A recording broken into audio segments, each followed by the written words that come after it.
শেষবাৰৰ বাবে নিৰ্দেশ দিয়া হ'ল।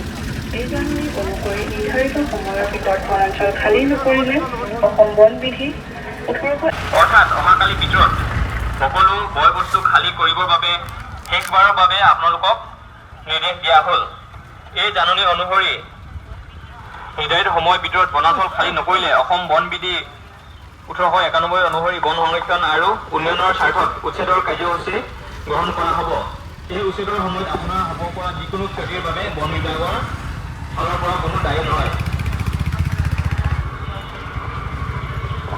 কাৰ্যালয়ৰ অন্তৰ্গত দৈয়াং সংৰক্ষিত বনাঞ্চল এলেকাত অবৈধভাৱে প্ৰৱেশ কৰি বনাঞ্চল কাটি গৃহ নিৰ্মাণ কৰি তামোল আদি ব্যৱসায়িক গছপুলি ৰোপণ, পুখুৰী খনন, দোকান আদি নিৰ্মাণ, বনভূমি ক্ষতি কৰি কৃষি ভূমিলৈ ৰূপান্তৰ আদি কাৰ্যৰ জৰিয়তে বন সম্পদ ধ্বংস কৰিছে।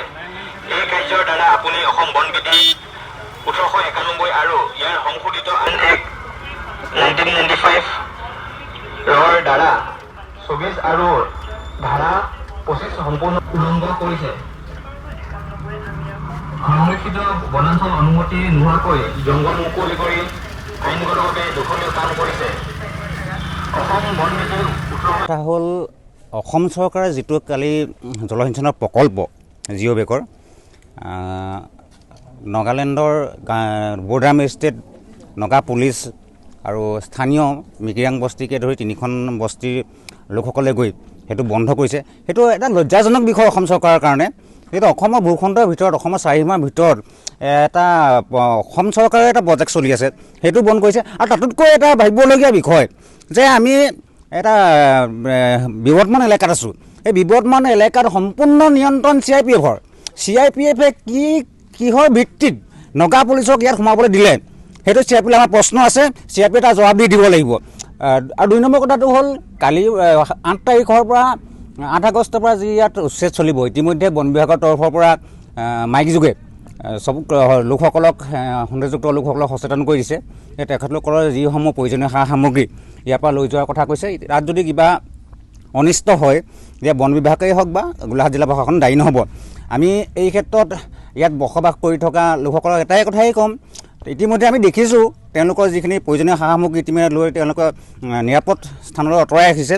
আৰু যাৰ যাৰ আঁতৰাবলৈ আছে তেখেতসকলে এই 7 তাৰিখৰ ভিতৰত যাতে ইয়াৰ পৰা আঁতৰাই লৈ যায় আৰু কোনো যাতে সংঘাত আৰু শান্তি সম্প্ৰীতিত শান্তিত যাতে ব্যাঘাত নজন্মে গোৱালপাৰাৰ নিচিনা যাতে পৰিৱেশ ইয়াত সৃষ্টি নহয়, সেইটো আমি কামনা কৰিছোঁ। অসম নাগালেণ্ড সীমান্তৱৰ্তী অঞ্চল মেৰাপানীৰ 2 নং নেঘেৰি বিল, এই নেঘেৰি বিলত উচ্ছেদ কাৰ্যসূচীৰ বাবে আজি সেই সময়সীমা দিছে বুলি আমি প্ৰশাসনে ইতিমধ্যে জাননী প্ৰেৰণ কৰাৰ পিছতে এই উচ্ছেদৰ বাবে যি যাৱতীয় ব্যৱস্থা ল'ব লাগে এই ব্যৱস্থাসমূহ তেওঁলোকে আজি মাইক যোগে ঘোষণা কৰিছে। আমি আশা কৰিম অবৈধভাৱে দখল কৰি থকা এই অসমৰ ভূমি যাতে অতি শীঘ্ৰে আমাৰ অসম চৰকাৰে হস্তক্ষেপ কৰি ইয়াত পৰ্যটনস্থলীৰ লগতে এখন সৰ্বাংগ সুন্দৰ অঞ্চল হিচাপে ঘোষিত হয়। আৰু আমি অসম জাতীয়তাবাদী যুৱ ছাত্ৰ পৰিষদ গোলাঘাট জিলা সমিতিয়ে উচ্ছেদৰ পিছতে আমি এটা দাবী দাঙি ধৰিব বিচাৰিছোঁ যে দৈয়াঙৰ একমাত্ৰ শিক্ষানুষ্ঠান দৈয়াং ছিনিয়ৰ ছেকেণ্ডেৰীখন মাটিৰ অভাৱত বৃহৎ আকাৰৰ বাবে স্থাপন কৰাৰ ক্ষেত্ৰত যথোপযুক্ত যি ব্যৱস্থা ল'ব লাগিছিলে সেই ব্যৱস্থা মাটিৰ অভাৱত আজিলৈকে হৈ উঠা নাই। আমি আশা কৰিম যে এই 300 বিঘা যি ভূমি নাগালেণ্ডৰ আশে পাশে থকা এই অসমৰ 300 বিঘা ভূমিত যাতে অসমৰ ভিতৰতে এখন জাকত জিলিকা দৈয়াঙৰ একমাত্ৰ সুনিশ্চিত এক